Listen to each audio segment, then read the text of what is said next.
We always want more for our money, right? Now in March 2020, if you thought buying a KTM RC 390 as opposed to the RR 310 would be an automatic choice, I'd probably agree with you. But TVS delivered a solid BS6 update for the Apache RR 310, and today that choice is not that clear. Today, that's what we'll find out. Should you be picking the RC 390 without considering the RR 310? And remember, at the end of the video, there's also a giveaway from Big Bad Bikes. So like, share and subscribe. Welcome to PowerDrift. It's an old debate. Should I get all the features that are on the market? Or should I focus on what I can use, what I need and what will benefit me? And sparking off that debate today is the BS6 Apache RR 310. A motorcycle that arrived to a great reception, although its sales numbers, they were far from great. Shumi got a chance to ride the RR 310 at a racetrack and it proved to be packing more than just a series of upgrades. The tyres and the refinement alone make a massive difference. It's like going from a 23-inch television to a 40-inch gaming 4K monitor. But that was at the racetrack. Is the RR 310 that kind of good in the real world then? Let's start with the basics. What did TVS do to it? There is no change with the bodywork at all. That's a swipe left for me. Apart from the smashing black-grey color combination, nothing's changed.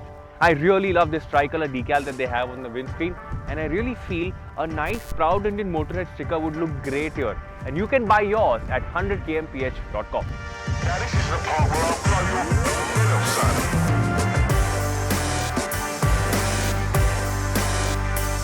son. On the other hand, like most of us during the lockdown, the 310's weight has gone up by 4 kilograms.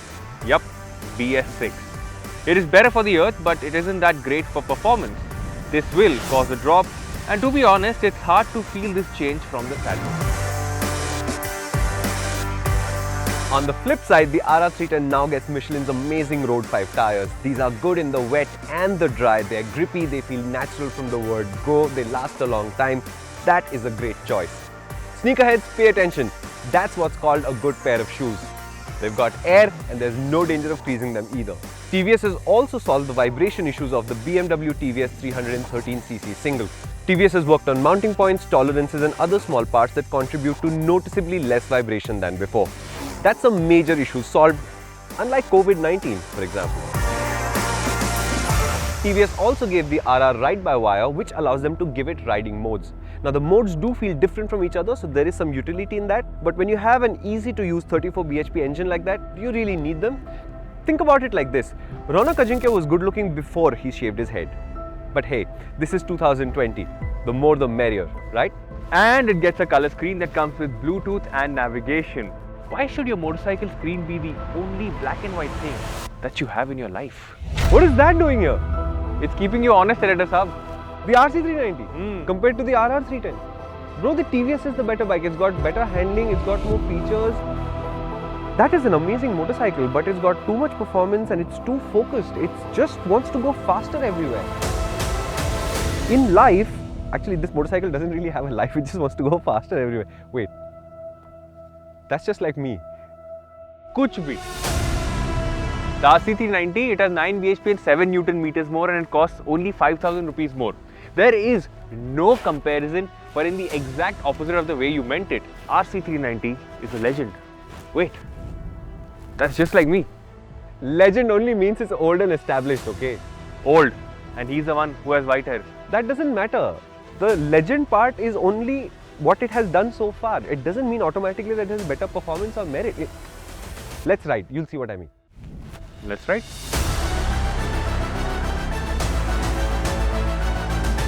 The KTM RC 390 is very much the elephant in the RR 310's room. It has more cubes, higher compression, it likes to be revved out hard, and it's got more performance.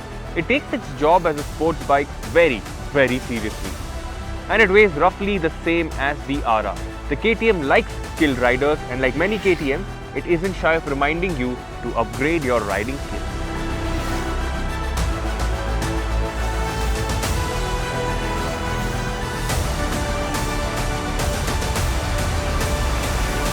Whoa.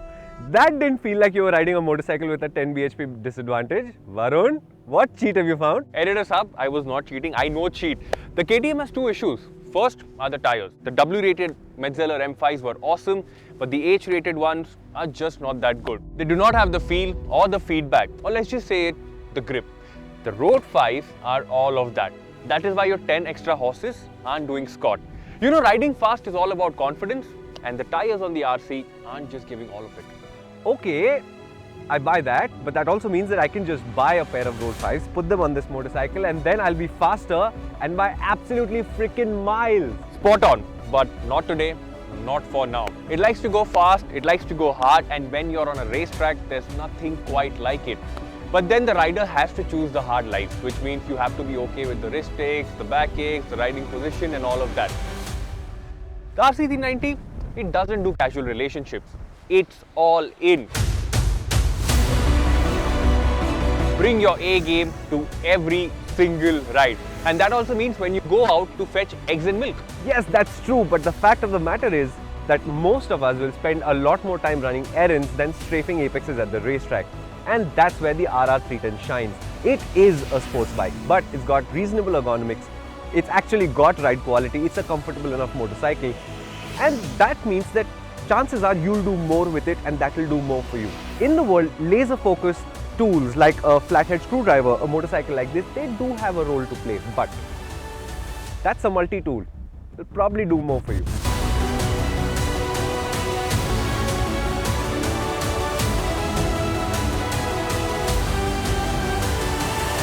There's no doubt about it. Today is a good day and the RC390 is the faster motorcycle of the two. From the spec sheet also, it does look like the more VFM purchase, but when you factor in the KTM spares prices and service costs, it's going to look even better. So if you're a speed freak, single-minded, especially with access to a racetrack, that's definitely the motorcycle to get. But, and that's a big but, the RC is that KTM that's due for a major update. And in that case, it's also behind the times. It misses out on some crucial features like the traction control system that you see on the 390 Adventure, or even the quick shifter that the 390 Duke gets. Not to mention the color TFT screen, the Bluetooth connectivity, all of which this one has. What Shubi's trying to not say is that the RR310 seems to be the better choice for most people because you can tour on it easily, weekend rides are going to be fun, and the chaos of the city will be dealt with ease too. And let's not forget, it's super fun at the racetrack. I know Shumi's had a lot of fun on the racetrack. But not as fast as the RC390. Unless you're a pro-level skilled rider and you're working really hard, the gap between these two motorcycles in the real world is actually not going to be that much. The KTM, it's stunning. It's as sharp as a ceramic knife and as unrelenting as PowerDrift. The RR310 is a super motorcycle now, and for most people it will be the motorcycle that they do more with. But in that case, you cannot just consider buying the RC390 without taking a long, hard look at the RR310. As always, look past the spec sheet and don't take value for money as the end goal. Always listen to the heart. And always test ride and decide. We said at the beginning, we want more for our money, right? Well, there's another truism that applies here, I think. Maybe, just maybe, less is more. Thank you so much for watching.